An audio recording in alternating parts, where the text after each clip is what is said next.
Hey, kia ora, Helen Brahms here, coming to you live from Surprise in Arizona. Hope you're having a super fantastic sparkling day. Welcome to Porchlight Letters podcast number 2215, The Power of Completion. Completion. I don't remember what word I put there. What word did I put there? Hang on, I gotta scroll back. The Power of Completion, that was it. Sorry, it has been a very busy weekend. Very physically and mentally and emotionally, it has been a very tough weekend for me. So please excuse the hang on, I just need to decompress. I've already had one nap today. I felt like having a second nap. I didn't get my second nap, but I've definitely had one today. So we're talking about completion because I have actually completed something that I can't talk about till tomorrow. So you'll have to wait till tomorrow. But I've already done a video on it and everything else. But this weekend has been a very hot weekend temperature-wise. It has been around 35 degrees Celsius, which is around 114, 115 Fahrenheit. And I've had to be outside in those temperatures for a period of time while completing something. So that is very draining, very, very draining on the energy, on the body. I have been through, this is 40 ounces. I filled this up 4 times yesterday, and I've done 3 fill-ups on it, 3 or 4 fill-ups on it today. Plus I've had containers with electrolytes in it to help keep the electrolytes replenished. And yeah, I am just totally mentally and physically exhausted right now. It's been a tough couple of days, but a very rewarding couple of days at the same time. So I thought tonight we could talk about the power of completion and what that means to us in different areas of our lives. Excuse me, a lot of water, like I said. All right, so let's talk about completion. Has its own kind of power. It's not about erasing the past or walking away from what once mattered. It's about honoring the season, something held in your life, and giving yourself permission to close the chapter with grace. It teaches us that completion is not about endings, but transitions into something new. Honoring what's complete creates space for what's next. We can carry memories, lessons, and gratitude without carrying the weight. Declaring completion is an act of clarity and self-compassion. What happens when you acknowledge the role something played in your journey and release it lovingly? You create emotional and physical space to invite in new opportunities. You let go of guilt or regret and allow yourself to celebrate what was. You find peace knowing that completion is part of the growth.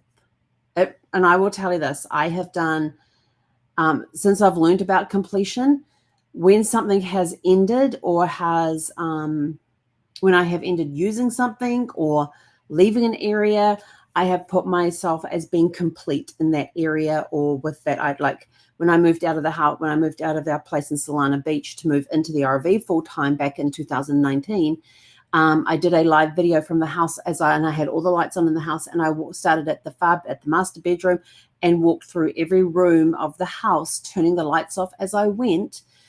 Showed you the area where Brad's bed, hospital bed was when he passed away, where the board used to sit up on the wall that had no matter what happens today is always super fantastic and sparkling. Walked in through the kitchen area, the dining area, walked out the door, locked the door, and declared my time in Solana Beach as complete. Will I do the same here when I leave here? Absolutely, because my time here in Arizona is coming up for completion. That will be in October. I don't know the exact date yet, but it will be in October. That's all I can tell you. That's all I know. And so I will do the same thing then when I finish the time in the house. As things are being let go, as I am selling things off, as I am donating items, as I'm selling stuff and donating items, I'm declaring my life with those items complete. So yes, so there's a lot of time, because when you allow the completion to come in, wonderful things that happen because you've completed with that. When you complete with something, you're making room for something new to come in, and that's always a really good thing. So how we carry forward is we take time to pause and reflect before rushing into the next thing. Honor endings intentionally. Mark them, celebrate them, and acknowledge their impact. Give gratitude. Be grateful for those things or that time that you had as part of your honor, as part of honoring the endings intentionally. Not only mark them, celebrate them, acknowledge them, be thankful for them. Give gratitude. Let go of what no longer serves you so you can create space for alignment.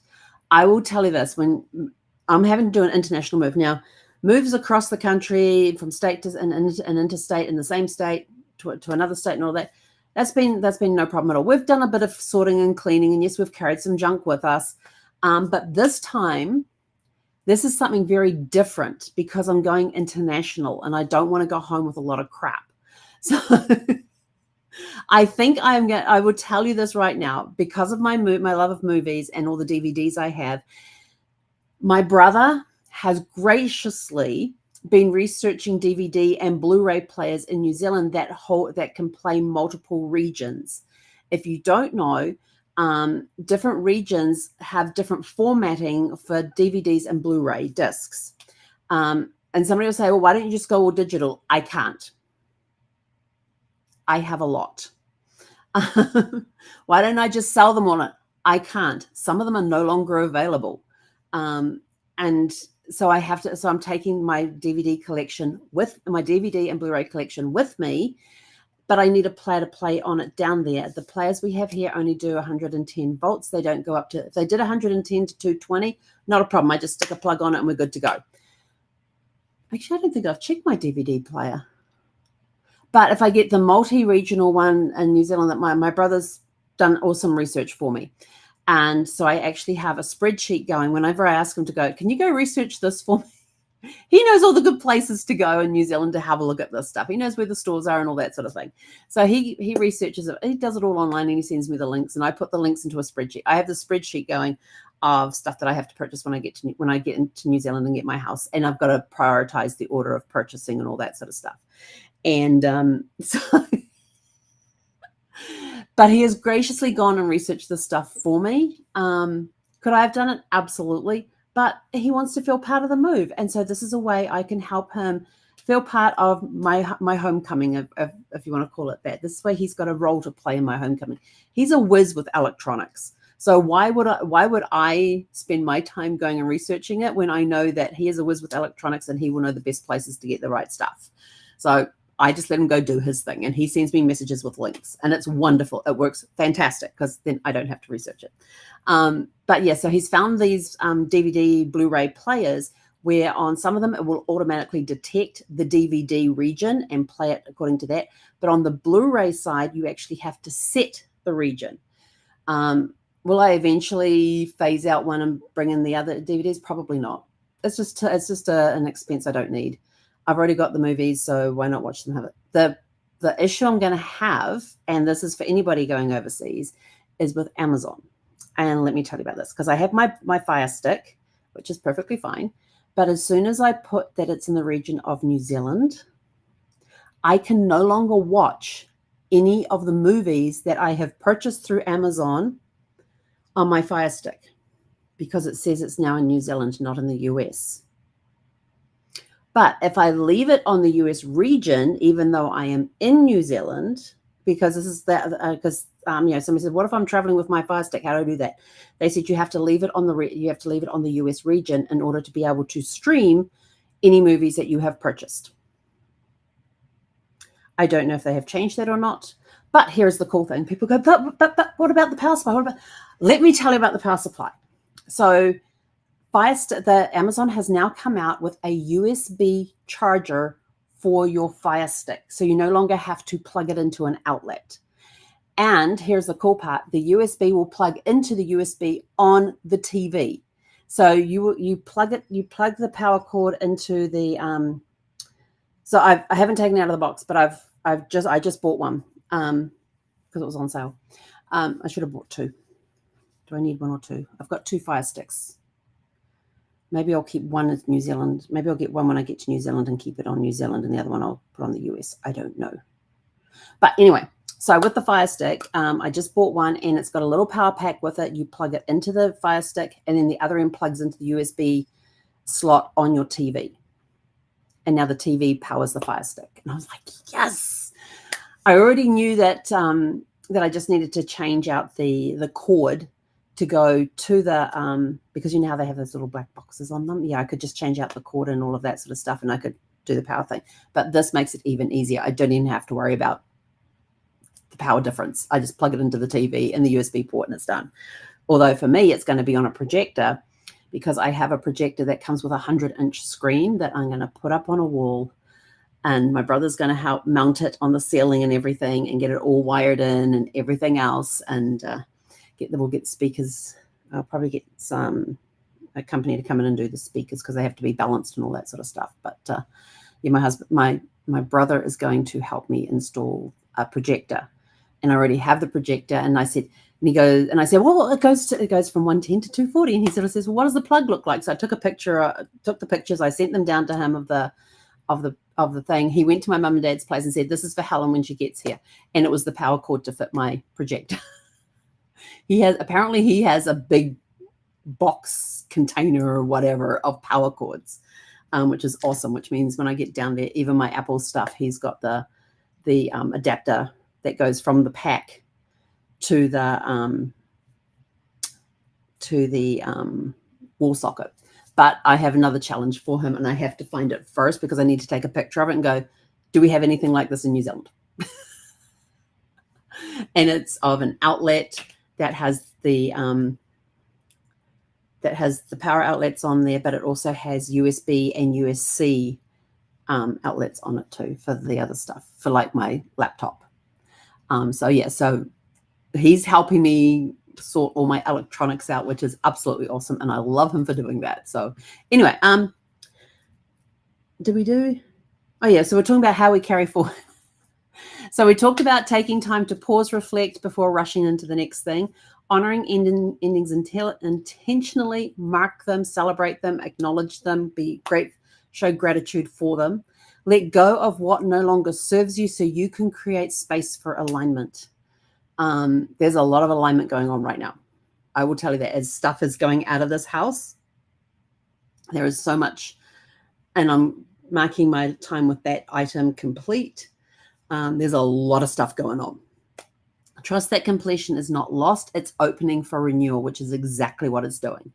It is, because you still have all the memories that you've got with the, you've got the memories, the lessons, the gratitude that you can carry, because you're no longer carrying the weight of those items. And I'm trying to get my items down a lot. Every time I walk into a room, I'm like, ooh, okay, basically now I walk into a room and I go, what can I get rid of now? It's that sort of question when I walk into a room. I'm like, okay, what can I get rid of now? I've got a huge stack of towels over there. Do I need all those towels? Do I really need those towels? Which are the really good ones and which are the crappy ones? Let's get rid of the crappy ones and keep the good ones. Because I am very particular on my towels. And I have had one towel that I've been using in the 2.5 years I've been in this house. I just wash it because it's such a really good towel, and I've not found anything like it. When I was I was at the RV over the weekend. I've been at the RV cleaning some stuff out of it, and opened up the bathroom door, and there is the other towel that's exactly like the one I've got at home. I'm like, oh, I knew I had another one somewhere. So I got that, and they had the little twisty turby thing that I put on my hair to help dry that and squish all the water out of it. So now I have 2 of those. I have 2 of my towels that are all washed, cleaned, and folded and put away. So now I can rotate the towels. So I'm super, super happy about that. All the other towels, there are some I will keep and others I'll get rid of. There is ones I've already gotten rid of, because every time I wash them, it's washing the dye out of them. And I tried using them one time, and it left streaks of color on my arms. And I'm sort of like, yeah, that's not going to work. So those ones they've gone to Goodwill. But they were really nice feeling towels and all that. It's just that anytime they got wet, they were running color. Even on my skin, when I was drying my skin, I was getting color on there going, where the heck's this color coming from? Then I realized it's coming from the towel. I'm like, yeah, your towels are out of here. So they're now at Goodwill. So your reflection questions that we have for you. We've got 4. What chapter in your life is ready to be honored and closed? How do you know when something has fulfilled its season or purpose? Trust me, you will know. You will know when something has fulfilled its season or purpose, because you're just ready to let it go. Somebody said, "You're going to let go of that?" Nope. You're going to let go of that? Yep. It's gone. You just know that it's time for it to go. Sometimes we hold on, and I'll tell you this, sometimes we hold on to things for a long time because something inside of us is not ready to let it go. But when it comes time to letting go, it's a very smooth transition. And you give thanks for that, you honor it, you complete your time with it. What lessons or gratitude do you want to carry forward from whatever it is you're letting go or completing?